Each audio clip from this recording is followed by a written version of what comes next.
All right, I just want to do a little update video here and chat with everybody, see how everybody's doing. Just gonna be some general convo here. One thing I thought about is what's in your pocket, and I'll talk about what I carry.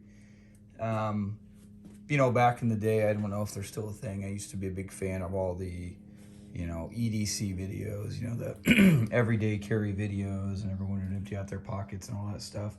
Not sure why those were entertaining, but they were.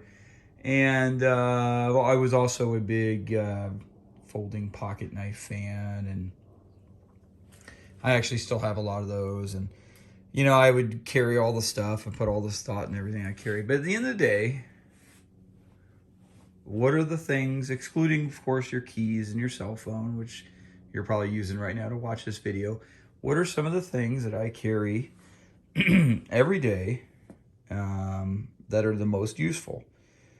And here's a sampling of it. Here's what it is. This watch, I actually don't even wear that every day, but this is very useful. But it's a multi-tool. Look, if you're tinkering out in the garage, if you're going out on some adventure, you're going out on a road trip, carry a multi-tool. Now, like I said, I used to carry all the big folders, and I could tell you what steel it was and why this one was better than the other one. And eventually I stopped carrying those, and I just carry a multi-tool here. This particular one is a Leatherman Charge Plus. Now, I'm fond of Leatherman. I mean, they're expensive. But this one, I've literally, without exaggeration, I've carried years in my back pocket every single day. And it largely looks brand new. This is one of the nicer ones. I think this is probably over $100. I think carrying a multi-tool is a very smart thing. And I would also recommend, if you can absolutely swing it, save up and get a nicer one. It doesn't necessarily have to be, this is kind of the higher end among Leatherman. It doesn't necessarily need to be one of these. But the cheap, the kind of the no-name Chinese ones, I know there's a lot of them out there now. Though they're getting better, I still think it's going to serve you better in the long run just to spend the extra cash and get a good Leatherman. Number two, and this one might be kind of surprising to you, is a little flashlight. And this one is a Streamlight, I believe. Yep, this is a Streamlight. Now, flashlight technology's improved so much that I think you could buy a no-name flashlight that's going to be just as good. This one is USB rechargeable, which I actually really like. I think that's a nice feature. You just kind of lift up this little hood here. It's real small. I mean, you can see it's, I don't know what that is, 3.5 inches or something. And it's rechargeable, so you don't have to worry about putting in the AAAs. It's got a little clip. You don't even know it's there. You guys can see I've worn this one for a long time. And I carry this every day. And this has been a real lifesaver. Tinkering in the garage, out around camp if you need to look around, or if you, drop something on the floorboard of your car. I see a lot of people turn on a little flashlight on their cell phones, and that's fine.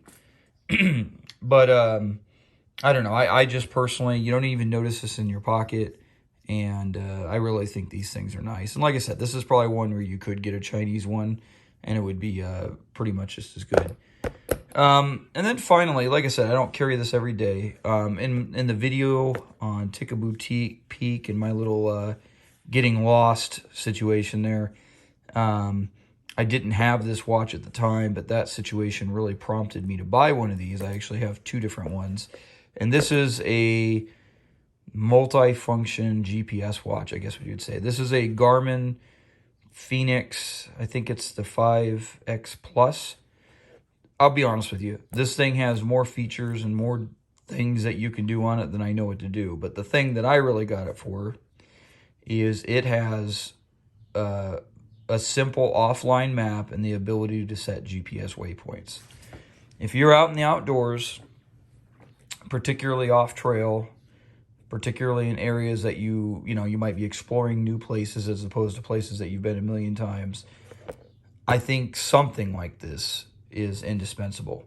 Now these are expensive. I don't remember what this, it's a pretty spendy item. I would probably, if you could swing it financially, I would probably get a nicer one. There's handheld devices, which as long as you actually carried it with you, those would be great too. The thing I really liked about this watch though is the maps were offline, and you put it on your wrist. So if I go out hiking, I 9 times out of 10 carry this watch with me. And if I feel like I need to, I'll set some waypoints. And like I talked about in the Tikaboo Peak video, I think that's indispensable. So just a little bit more random convo.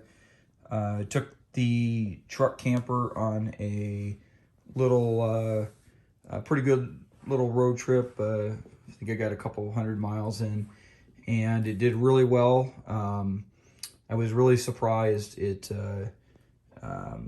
Gas mileage was about 12.5, which was really unchanged from before I put it on there. I did get a little headwind on the way back, and it did drop it by about 0.5 mile per gallon overall, but I don't think that's too bad. It's working out really well, no problems. As you guys can see here, I am starting a new little project. I'm starting a little leather working project here.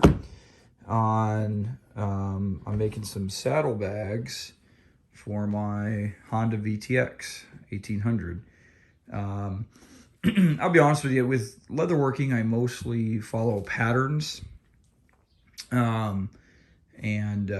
This one, I'm kind of doing my own design. I will admit that it's not as easy as you would think to kind of go off of and build your own design. So I'm trying something new here. This is in process, so it's not fully finished yet. Look at these threads. This orange thread here. I thought, it's kind of not something you'd really think about using, but man, I think that looks good. And I'm trying something new, a little two-tone leather here. This was let me show you what this would look like. This was just some veg tan leather. This is the untreated stuff there, and I got a couple of my pieces cut. I put some stain on there, and then I put a satin sealer on it. And you can see right here, this is, I don't know how it'll turn out, we'll see, but this is the little side gusset there. So it's got this, this is a thick veg tan too here, but I don't know, we'll see. Let's see here, and then just so you guys can visualize this. There we go. This will be affixed to there, and then that will be the saddlebag top. I got a little clasp on there, and yeah, we'll see how it all turns out. Hey, one final thing is, yesterday I met up with she's a pretty noteworthy, she has an adventure channel, and it's sizable. I think she has about 140,000 subscribers. Wonder Hussy, Wonder and then Hussy. She's actually lives here in the Las Vegas area, and I reached out to her to see if she may be interested in doing more or less a tour video of the camper, and she agreed. We met up. She shot the footage yesterday. I believe she's going to post the video tomorrow. She's in the process of editing it, so I don't know what the final cut will look like, but she's got a great channel. She's pretty charismatic, and she's pretty hardcore. She goes out and does some real remote off-trail stuff, and you guys might like checking her out and checking out the video and see someone else's perspective on the camper. And again, that's Wonder Hussy. That's a pretty unique name. If you check her out, or if you just search that, you'll definitely find her. Hope everyone's doing well, and I'll talk to you guys later.